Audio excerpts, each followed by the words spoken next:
Hey, hello friends, welcome back to Blue Pig Reviews. Tonight we'll be making a cocktail built for a millionaire. The Millionaire Cocktail.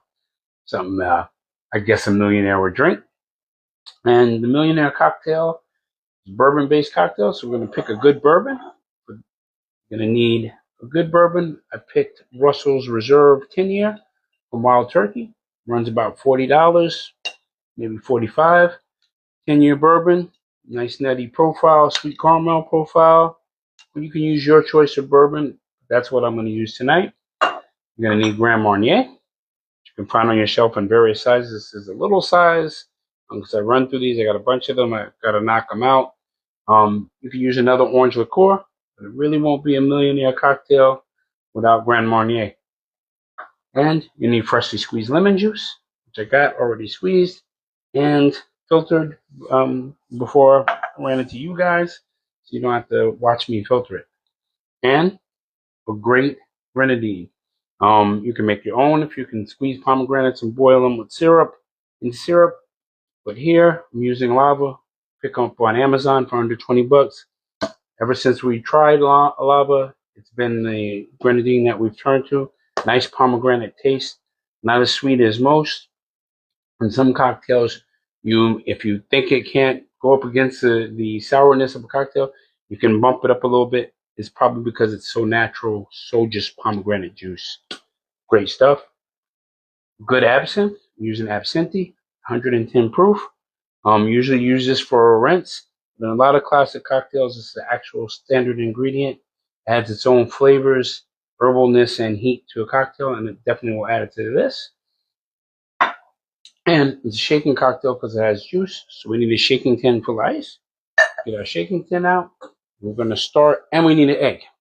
Got to get an egg white in this because this has a foam. I totally forgot about the egg. But we'll get in there. Get it into play. So first thing you're going to do is you're going to need 2 ounces of your bourbon. And Russell's Reserve is a fine bourbon. Great for sipping. It's 10-year age statement. Makes it just right for that. And it sits in at 90 proof. 10 years old just fits. If you wanted something stronger or something else that you would want, you could step up to Wild Turkey 101 and be at 110 proof. Or you could get your own favorite choice of bourbon. And we're going to put in 3/4 of an ounce of Grand Marnier. Secondary powered ingredient in here, which we've done. Then we're going to need a 1/2 ounce of lemon juice, the fresh squeezed lemon juice. That in there. Let that go. And, taste your lemon juice because some lemons are more tart than others. You may need to scale up your sweetener. My lemons are really, really tart. This is going to be a 1/2 ounce of the grenadine. I'm probably going to tap it more towards 3/4 of an ounce. Is probably going to be more of what I want to do. But it should be 1/2 ounce, but I'm going to go 3/4, give it a little more sweetness. And then you're going to need a 1/4 ounce of your absinthe. And absinthe is some, I know people that drink this straight. They love sipping on absinthe. I guess it's cool for some of the crowd, hip crowd. I'm not there. And of course, you're going to need your egg white. I'm going to crack it on the edge because then the egg divides into 2 halves. And then you won't have to worry about getting yolk in there. Just trade it from side to side. Once you trade it, should be cool. The heck of a weight on that one. Yep. And we're good. And put that aside. Over here. Got that out. Ooh. Egg yolk everywhere. Egg yolk sat on my board. Okay. And once you got all that together, some people are going to dry shake this first. You could dry shake this. I could take another side of a mixing tin to give it a better foam. I don't even do that. I just shake it with the ice and get it out of the way. I'll shake it so it's well filled and incorporated.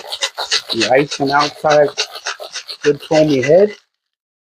And Doesn't really matter how you shake, because what you're really trying to do is just get motion in the mixing tube, and that's about it. People forward, back, up and down, all kinds of stuff. And get our chilled coupe, chilled about a minute, longer if you want. Get a pour. And you could double strain this if you're afraid of ice shards. It's hot here.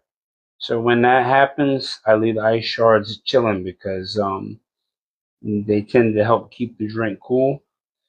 And you might get a bigger head from dry shaking it.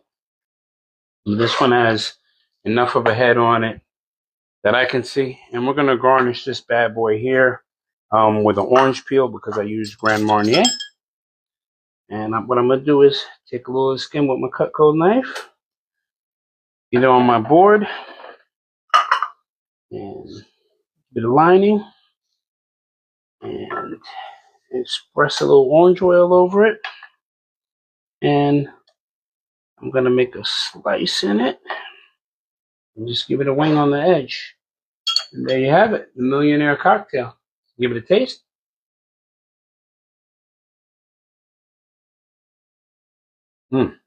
Okay. Pomegranate is definitely there. The undernotes from the Grand Marnier, like almost like a cognac taste, and of course, Russell's bourbon taste is definitely there. You're getting both the oak notes as well as that underlying bourbon caramel sweetness, almost like a vanilla alone under it, and the lemon juice gives it a sharpness.